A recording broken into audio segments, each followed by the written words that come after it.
porque o slogan ajuda o nome da igreja ou empresa a fixar na mente das pessoas. Vou te dar um exemplo do que é um slogan. Slogan é aquela frase que todas as igrejas têm em complemento ao nome. Por exemplo, Assembleia de Deus, lugar de comunhão com Deus. Igreja de Cristo, uma família que ama você. Igreja Evangélica, Nação Cristã, feliz a nação cujo Deus é o Senhor. Igreja Mundial do Poder de Deus, a mão de Deus está aqui. São frases que inclusive existem empresas que criam esses slogans caso você precise. Criando um nome para a sua empresa, baseando-se em alguma passagem das Escrituras, isso fará com que as pessoas não vejam a sua empresa como uma empresa, e sim como uma igreja. O diferencial e vantajoso é que você abrindo uma empresa e colocando o nome dela de igreja, você não pagará impostos para o governo. Isso mesmo, você fica isento de impostos. Não existe nenhum tipo de comércio na face da terra que não pague impostos, apenas o sistema religioso.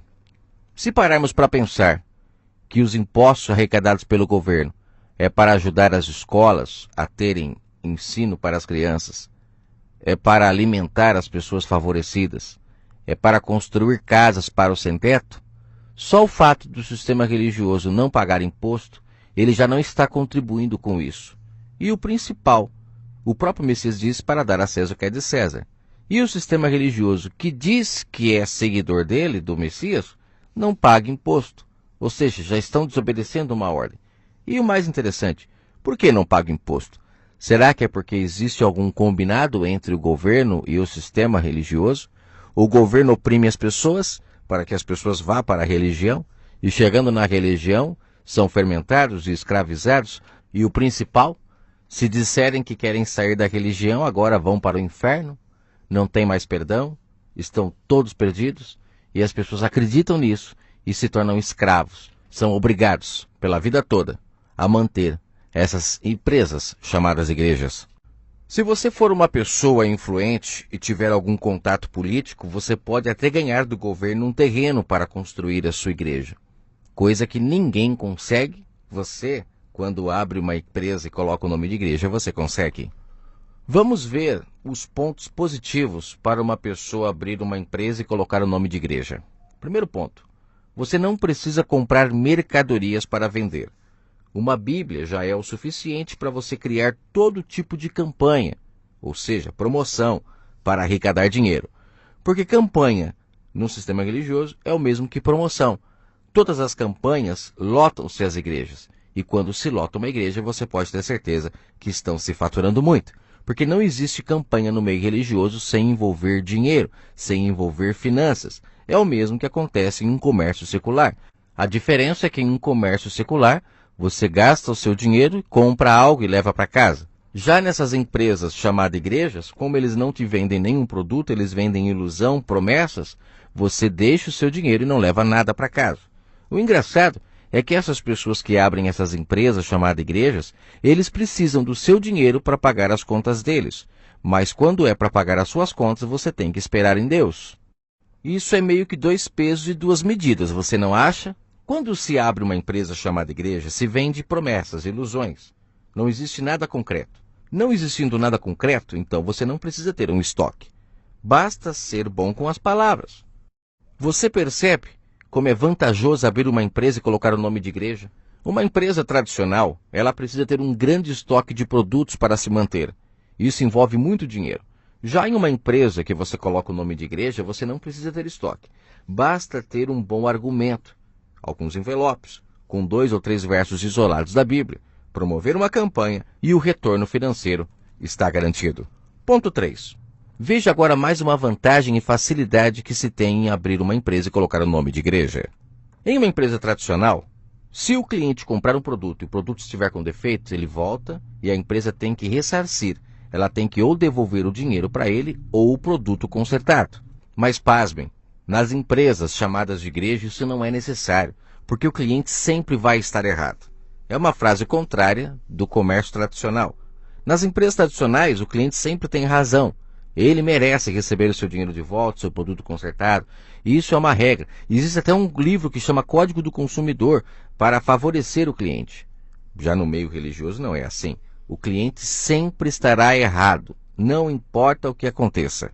Os argumentos utilizados para que os clientes, ou seja, os fiéis, não reclamem por não haver conseguido o que pediram são sempre os mesmos. Primeiro deles, você não teve fé o suficiente. Segundo, você não foi fiel nos dízimos, com certeza, nas ofertas. Você não está frequentando o culto. É por isso que você não está recebendo o que você precisa. Ou seja, para se conseguir o que se quer, o cliente ele tem que dar mais e mais de si, do seu dinheiro, da sua vida, e muitos morrem sem conseguir. E por quê? Porque não foi isso que o Messias ensinou. Ponto 4. Você, para abrir uma empresa chamada igreja, você não precisa se especializar em nada, a não ser que você queira. Se você quiser, você pode procurar algumas escolas que te ensinarão a manipular melhor o livro Bíblia.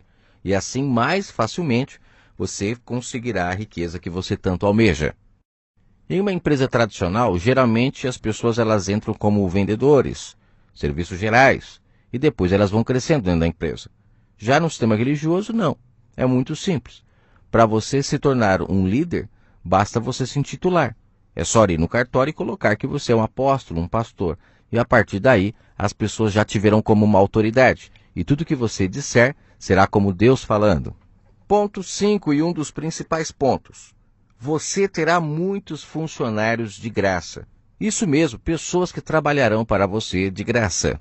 Quando um líder religioso, ou seja, um chefe, um patrão, ele dá um cargo para um dos seus fiéis, essa pessoa se sente tão feliz que ela agora vai trabalhar de graça para a empresa. Basta dar um cargo mesmo aos frequentadores de sua empresa e eles cuidarão de tudo para você.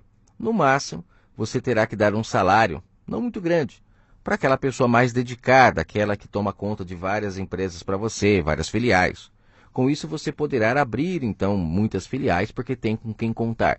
Quando eu chamo de filiais, estou chamando das igrejas menores, né? Não a sede. Existe a sede, que é a capital da empresa, e existe as filiais, que são as outras empresas, que todas enviarão todo o dinheiro arrecadado mensalmente para a sede, sem risco de roubo e também sem custos trabalhísticos ou impostos.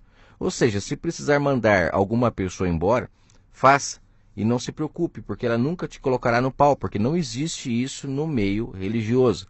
Só existe no comércio secular, embora também seja uma empresa. Mas no meio religioso não existe processo trabalhístico. Se você tiver que mandar alguém embora, mande. E se a pessoa disser que vai querer te prejudicar, é só você denegrir a imagem dela em alguns cultos para que todos deixem de dar crédito a essa pessoa. Ponto 6. Coloque sua empresa ou igreja em pontos bem comerciais, de preferência ao lado de grandes empresas do varejo. Elas não irão se incomodar, afinal você também é uma empresa. Fazendo assim, o movimento da sua empresa será muito maior. Uma estratégia também de colocar a sua empresa em pontos comerciais é de que muitas pessoas no centro da cidade estão endividadas, preocupadas com conta para pagar e sempre recorrerão a Deus. E recorrer a Deus, de acordo com o sistema, é ir para um templo. Então você terá cliente garantido. Quando na verdade recorrer a Deus é elas consertarem os seus erros, é elas irem, pagarem o que devem.